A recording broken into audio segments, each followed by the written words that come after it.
Números decimais, nós vamos hoje falar sobre a transformação que nós fazemos de números fracionários para números decimais para números fracionários e como se lê os números decimais.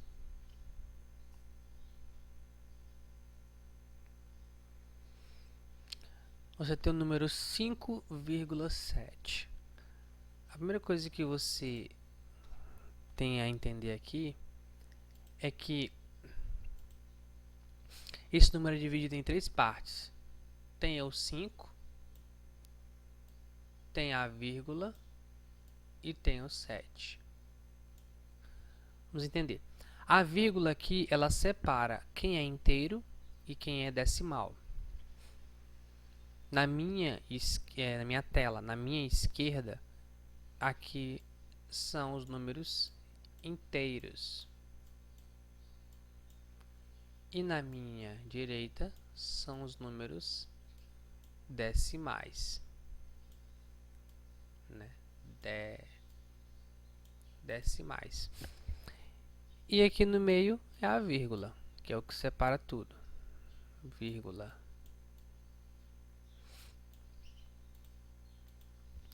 Então você tem os números inteiros, vírgula, números decimais. Sempre vai estar nessa ordem para você descobrir como se lê e também como você vai transformar. Você também vai se apressar dessas informações básicas.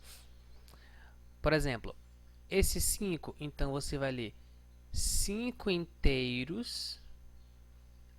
O i, o vírgula, você lê como se fosse um i, né? Então fica 5 inteiros e 7 décimos. Não importa o número que seja, você vai dizer o número que ele é e décimo. Se tiver uma casa, você vai ler como décimo. Se tiver duas casas, você vai ler como centésimo. Se tiver três casas, você vai ler como milésimo. Temos alguns exemplos aqui, ó. Por exemplo, eu tenho 2,77. Nós sabemos que aqui é o inteiro, então eu tenho 2 inteiros, a vírgula ali como i, então fica 2 inteiros e o 77 eu leio como? São quantas casas? Quando eu falo casas, eu quero dizer números. Quantos números eu tenho aqui depois da vírgula? Tenho 2. Ó, 2 casas. Se são duas, eu leio como centésimo, então fica 77 centésimos. Mas agora eu tenho esse número aqui, ó, 34,278, né? Como eu leio isso? De novo, tudo que está antes da vírgula na esquerda eu chamo de inteiro, que é isso daqui. E a vírgula eu chamo de i. Então 34 e 278 o quê? Milésimos. Por quê? Porque eu tenho 3 números, ou seja, eu tenho 3 casas. Então você sempre lê assim: casas com a quantidade de números que vem depois da vírgula. Por exemplo, você tem uma fração 1 sobre 10. Como você transforma isso em número decimal? Bom, a própria fração, ela lhe dá a resposta de como você vai transformá-la. Porque ele disse que é 10. Quantas casas eu tenho aqui? 2 casas. Né? Então, você vai ter que ter um número que tenha o quê? Não 2 casas, porque o 1 não conta, conta só o 0. Então, vai ser 0,1.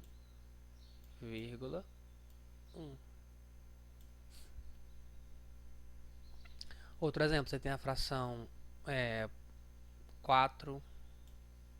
45 sobre 10. 45 sobre 10. Como isso ficaria transformado? Novamente, o 10 tem quantas casas vazias, né? Só com zero. Só uma. Tá aqui o próprio zero. Então ele vai ter só uma casa. Então você repete 45 e deixa também o mesmo número com uma casa à direita. Então você bota uma vírgula aqui. Tem uma casa à direita. Essa é a transformação básica que a gente faz de número de fração para número decimal.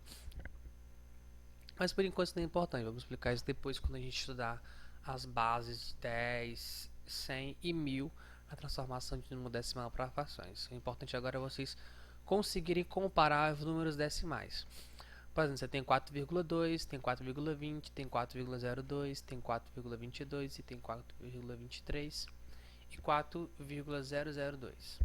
A pergunta é: como você descobre qual deles é o maior e qual deles é o menor?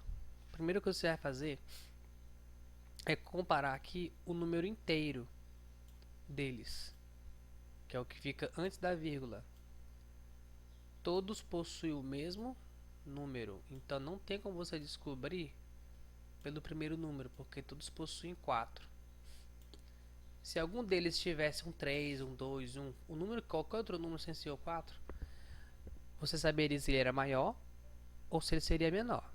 Mas como todos têm 4, não tem como saber. Então, se o 4 repete em todos, então você tem que procurar o segundo número. Então, vamos procurar. Aqui eu tenho 2. Então, eu tenho que procurar algum número aqui no meio desses em que o 2 algum número seja menor que 2. O primeiro número depois da vírgula que seja menor que 2. Eu tenho 2. Tenho 0. Então, esse número aqui já é menor que o primeiro. Tenho 2. E tenho 0. Então, eu tenho dois números que são menores que 2. Tenho esse e tenho esse, porque eles têm 0. Então, para mim descobrir o próximo, quem é menor entre eles dois, eu tenho que pesquisar o seu próximo número depois do 0. Né? Deixa eu ler limpas aqui. Né? Tem esse número e esse número. Depois do 0, qual número eu tenho depois do 0? Eu tenho 2.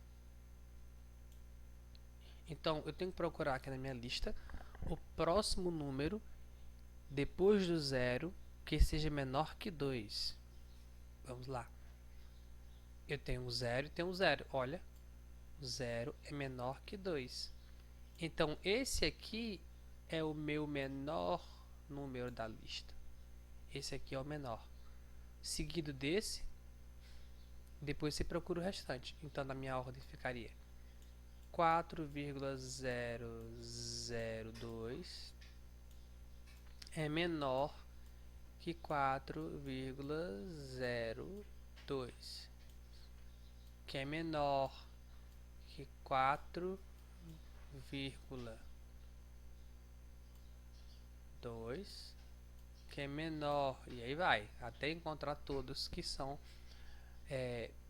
os menores, do menor para o maior, que eu estou fazendo a ordem crescente, né? Ou decrescente, do menor para o maior.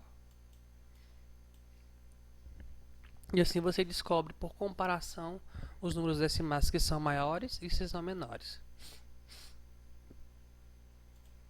Novamente relembrando, se eu tenho 4,2 aqui, para me transformar isso em fração, isso quer dizer que depois da vírgula eu tenho quantos números? Tenho 2 números. Ou tenho um número, uma base. Então quer dizer que eu tenho um 10, base 10. Eu tenho 2 números, então quer dizer que minha base é uma base 100. Eu tenho 3 números, então quer dizer que minha base é uma base 1000. Como assim? Vamos lá. 4,2. Se eu digo que ele tem uma base 10, então eu pego esse 4,2, tiro a vírgula, transformo ele em 42 e coloco ele em base 10. Pronto. virou fração. Outra maneira de você pensar como você fez isso é só você multiplicar ele por 10, que vai dar o 42. Aí você volta sobre base 10.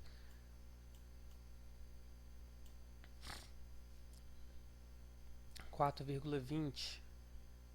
Como é que você fez? A mesma coisa, né? Só que aqui você multiplicou por 100. Então ficou 420 sobre 100. E o 4,002? A mesma coisa. Só que aqui você tem quantos números depois da vírgula? 3. Então você multiplicou ele por 1000. O que deu 4002 sobre 1000. E assim você faz qualquer inversão de valores de número fracionário para número decimal e número decimal para fracionário. Lógico, se de número decimal para fracionário eu estou multiplicando por base 10, porque eu tenho uma casa, se fosse fazer o contrário, eu fazia o quê? Dividir 42 por 10 para descobrir o 4,2. Então, o processo contrário. Mas não se preocupe com os exercícios, vai ficar mais fácil entender esse processo. Segue aí na atividade, no grupo, atividades sobre esse assunto para nós resolvermos em sala. Tchau.